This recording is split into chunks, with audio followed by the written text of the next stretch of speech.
Hello students, welcome to Gyanjyoti coaching centre. Gyanjyoti coaching সেন্টারের পক্ষ থেকে তোমাদের সকলকে জানাই আরো একবার স্বাগত।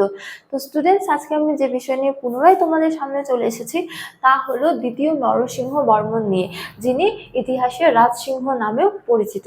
তো আলোচনা শুরু করার পূর্বে তোমাদের একটা ছোট ইনফরমেশন দিয়ে রাখি, তোমরা যারা এখনো আমাদের সাথে যুক্ত হওনি কিংবা যুক্ত হতে চাইছো তারা ওপরের এই দুটো নম্বরের মধ্যে যে কোনো একটিতে যোগাযোগ করে আমাদের সাথে যুক্ত হতে পারো।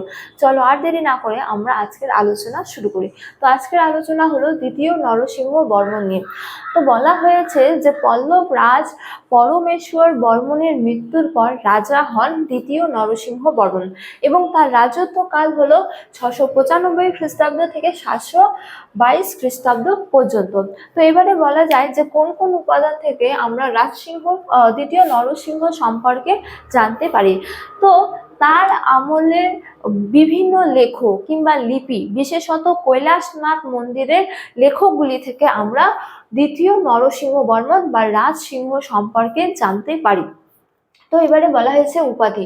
তো তিনি একাধিক উপাধি গ্রহণ করেছিলেন, যেমন রাজসিংহ, সংগ্রাম রায়, তারপরে রণজয়, ধনসুর এবং কি কবি প্রবোধ ইত্যাদি উপাধি তিনি গ্রহণ করেছিলেন।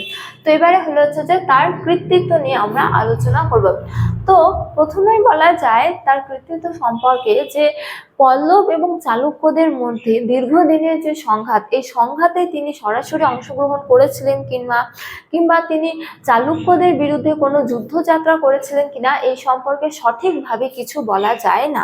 তো এই সম্পর্কে ঐতিহাসিকদের মধ্যে মতভেদ রয়েছে।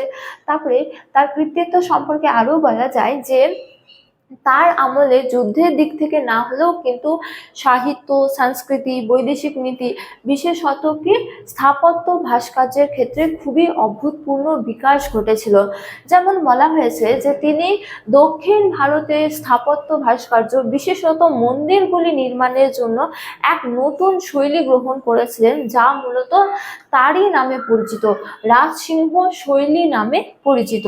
তো এছাড়াও তার কৃতিত্ব সম্পর্কে বলা যায় যে প্রথম মহেন্দ্র বর্মন এবং প্রথম নরসিংহ বর্মন যে মন্দিরগুলি নির্মাণের প্রক্রিয়া শুরু করেছিলেন, সেই প্রক্রিয়াগুলির সমাপ্ত করেছিলেন দ্বিতীয় নরসিংহ বর্মন। এছাড়া তার একটি অসম কৃতিত্ব হলো যে তার আমলে দক্ষিণ ভারতের সংস্কৃত ভাষায় এক অভূতপূর্ণ বিকাশ ঘটেছিল এবং তার এই লেখগুলি মূলত সংস্কৃত ভাষায় রচিত এবং এখানে সংস্কৃত ভাষার চরম পর্যায় পরিলক্ষিত হয়। তো স্টুডেন্টস, এই ছিল আজকে আমার দ্বিতীয় নরসিংহ বর্মন নিয়ে একটা ছোট্ট আলোচনা। তোমাদের ভিডিওটি ভালো লাগলে অবশ্যই ভিডিওটি লাইক করে বন্ধুদের সঙ্গে শেয়ার করো এবং আমাকে অবশ্যই কমেন্ট করে জানিও তোমাদের ভিডিওটি কেমন লেগেছে। তোমাদের সাথে দেখা হবে অন্য এক ভিডিওতে অন্য এক টপিক নিয়ে। ততক্ষণ ভালো থাকো, সুস্থ থাকো। Thank you.